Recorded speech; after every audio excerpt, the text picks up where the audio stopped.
안녕하십니까. 립바른 소리의 백미란 아나운서입니다.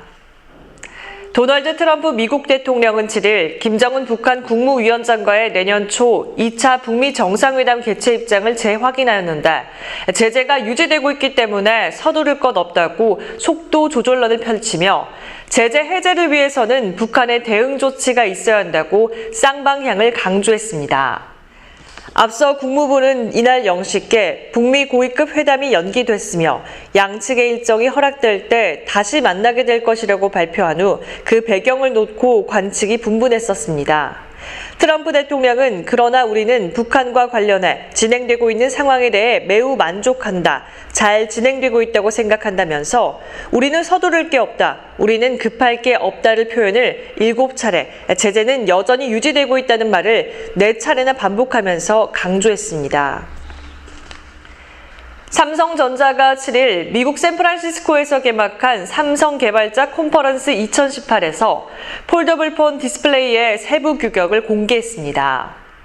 삼성은 이날 당신의 앱은 폴더블폰에 준비됐나요? 세션에서 삼성전자 폴더블폰이 접었을 때 커버 디스플레이가 4.58인치, 펼쳤을 때 메인 디스플레이가 7.3인치가 될 것이라고 밝혔습니다.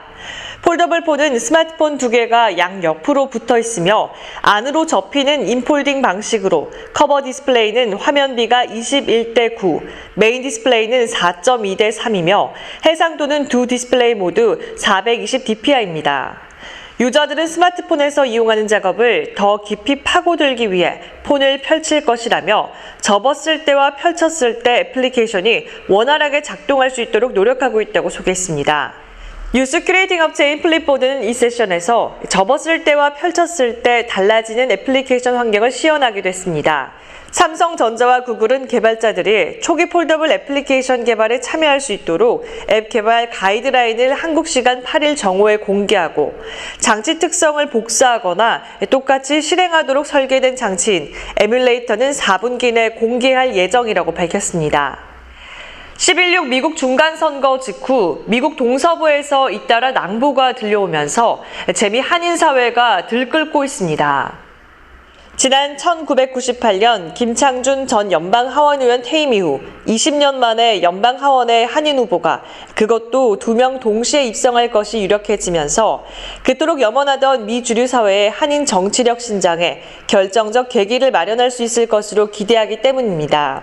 특히 지리적으로는 미국의 동부와 서부, 정치적으로는 민주당과 공화당에서 동시에 한인 연방 하원의원이 탄생한다는 상징성이 커 보입니다. 캘리포니아 39 선거구 연방 하원의원 선거에 출마한 영김 후보는 7일 자정 현재 51.3%의 득표율을 기록했고 민주당 길시스네 로스 후보에게 2.6%포인트 차이로 앞서고 있습니다. 영김 후보는 아직 승리 선언을 하지 않았지만 특별한 변수가 없는 한 당선이 확실시되고 있습니다. 더 결정적인 것은 뉴저지 3선구에 출마한 한인 앤디 김 후보입니다. 앤디 김 후보는 투표율 심야까지 0.9%포인트 차이로 공화당 현역 톰 메가더 후보에게 뒤지다가 개표 막바지에 0.9%포인트 차이로 앞서면서 앤디 김 후보 측은 소셜미디어를 통해 승기를 잡았다고 확신하고 있습니다. 미국 주류사회, 특히 연방의회 진출은 한인사회의 해묵은 수건으로 교민사회에서 알려졌습니다. 공공부문은 2030년까지 경유차를 아예 없애고 소상공인의 노후한 경유 트럭 폐차 지원도 확대할 것으로 보여집니다. 정부는 8일 정부 서울청사에서 이낙연 국무총리 주재로 제56회 국정현안 점검조정회의를 열고 이런 내용을 포함한 비상상시 미세먼지 관리 강화 대책을 발표했습니다. 미세먼지 차량 2부제 민간 부분으로 확대하면서 경유차 인센티브를 폐지하는 클린 디젤 정책을 공식 폐기했습니다. 이에 따라 저공해 경유차 인정 기준을 삭제하고 주차료, 혼잡 통행료 감면 등 과거 저공해 자동차로 인정받은 약 95만 대의 경유차에 부여된 인센티브도 폐지하게 됩니다.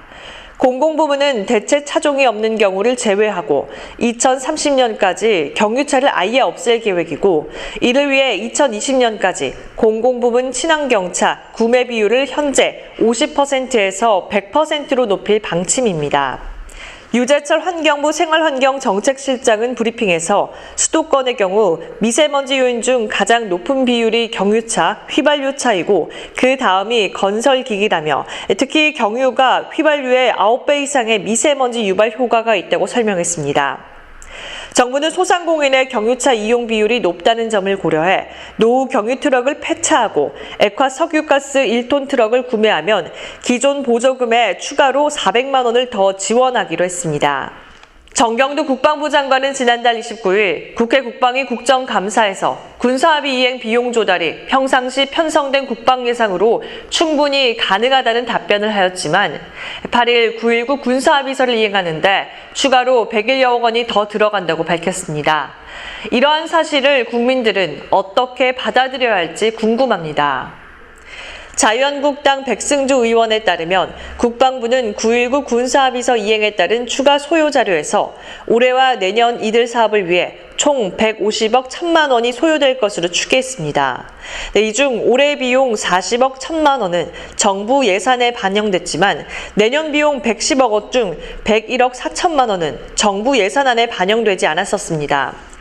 국방부는 이는 현 시점에 구체화할 수 있는 사업 규모를 최대한 포함한 것이라고 했습니다. 그러면서 차후 남북 군사합의 이행을 추진해 나가는 과정에서 추가적인 비용이 필요하게 되는 경우 투명하게 설명해 드릴 수 있도록 하겠다고 했습니다. 이에 따라 일각에선 국방부가 추가로 소요되는 비용을 제대로 계산조차 하지 않은 채 졸속으로 군사합의를 했거나 의도적으로 축소했다는 지적이 나오고 있는 사실들에 대해 국민들은 어떻게 받아들일지 궁금할 따름입니다. 날씨입니다. 북서 내륙을 중심으로 산발적으로 빗방울이 떨어지고 있습니다. 오늘 아침까지만 이어질 것으로 보입니다. 구름의 양이 많다가 낮부터는 차차 맑아지겠습니다. 강풍주의보는 해제가 됐습니다. 오전까지 바람이 강하게 불 것으로 보입니다. 시설물 피해가 없도록 점검을 잘 해주시기 바랍니다. 오늘 아침 창원 12도, 진주는 9도에서 출발했습니다. 낮 최고 기온은 창원 19도, 진주는 17도로 평년보다 약간 높겠습니다. 늦은 오후부터 경남의 미세먼지가 나쁨 수준의 농도가 나타날 가능성이 있습니다. 마스크를 준비하시는 편이 좋겠습니다. 현재 풍랑주의보가 발효 중입니다. 오늘 오후까지 바람도 강하게 불고 물결도 거세게 일겠습니다. 네, 아쉽게도 주말 동안 미세먼지 농도는 나쁨 수준을 보일 것으로 예상됩니다. 일요일부터는 더 쌀쌀해지겠습니다. 지금까지 립바른 소리였습니다. 시청해주신 여러분 고맙습니다.